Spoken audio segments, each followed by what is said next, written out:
Hi, I'm Tom. And I'm Molly. Welcome to Forensic Gameology, hosted by MoonlightCrew.com. Reviews for science. In 7 minutes or less.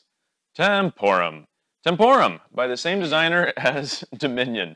This is an engine-building game.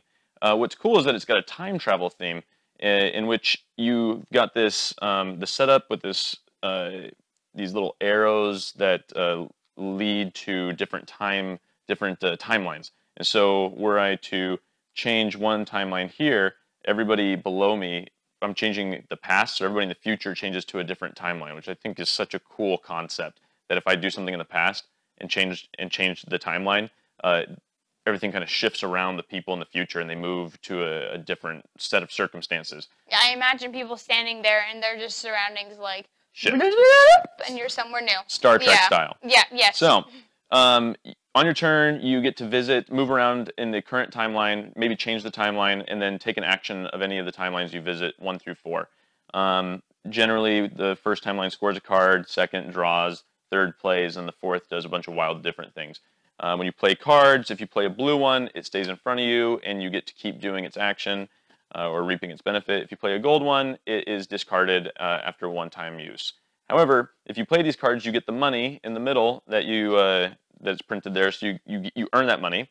And then if you'd rather score these than play these, you score for the amount listed on the bottom, and that's how you win the game, because when you score a card, for instance, this says pay 8 money to move 5 crowns. I move my crowns 1 at a time, 5 times, and whoever gets 10 crowns to age 4 or timeline 4 or whatnot first wins the game, so you're racing.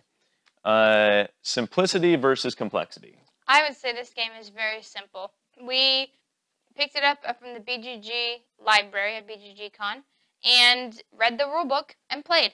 And read the rulebook in maybe 10 minutes. It's not a very thick rulebook at all. Not dense. No, not at all. And we were able to read it and play. So I think it's very simple. You change time, move, do the action. Yep. It's what you can do.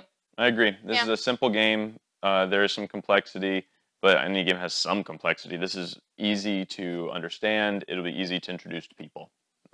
Simple. Yeah. Luck versus strategy. I would say, I mean, so there are different cards. There's a whole stack of cards for each of these different ages, so it can be different. So that's luck and which of the age 4 cards you're going to get. Yeah, this game's never going to be the same. Yeah. You're randomly setting this up, all sorts of different. Right, it has things in the rulebook, like different things that if you want a certain harsh riches control, if you want certain things, you can set it up a certain way, but it is a modular board. So in that, it's luck, but I think the luck is mitigated because, like Tom said, age 1 will always score you a card. Age 2 will always draw you cards. 3 play, and 4 is a wild card. They all do all of the things. And so I think that mitigates the luck, and so I think, therefore, it's strategic in how you're going to use the cards that you do have. If you're going to score more, if you rule here, or if you have the most crowns, so you're going to do certain things, so that helps you strategize in using the cards on the board. So I think there's a good dose of strategy too in that, and how are you going to use these cards to your advantage versus other cards that you've played with. There's definitely a strategic element to this game, but I think it's very random. I think it's very luck driven because you're drawing cards, and sometimes people get amazing cards that help build their engine. And other times people don't, and then they lose. And so it's just like, why did you draw better, and why did you draw better? And I didn't talk about the cards. Yeah, I just think totally like true. There's definitely a strategic element, but I think this has just a large luck element to it. Yeah, I haven't been able to draw any that build my engine before in a game, and so it's pretty harsh in that sense. Yeah. Fun versus boring. This game is boring. I don't know. We played it. We played it at Board Game Geek Con, and the 2 Daves that we met there. Hey, 2 Daves. Hi, Daves. They both didn't like it, and I think I hyped myself into buying it, for which I'm totally repentant right now, and I'm semi-regretting that because I never want to play this. No one ever suggests it. Yeah. We've introduced this game to several people, and it's all kind of novel, and then no one ever wants to play anymore, and I think it's because it's kind of boring. It's a very pretty board. Oh, I know. That's what got me to look at it. I Yeah. passed by it, Board Game Geek Con, and saw someone playing, and I was like, I've got to figure out what that game is. It's really cool. It's Let's simple, just like sweep the board so you can see. Like dinosaur, prehistoric, cool colors to futuristic city, so it's pretty and the cool. cards aren't bad looking either. They're I mean, cool. I think they look nice, and that's what caught my eye. What a mistake! It's boring. I want the theme to be awesome. Me too. Sci-fi time travel. I'm a sucker for that stuff. I'm a total nerd for that stuff.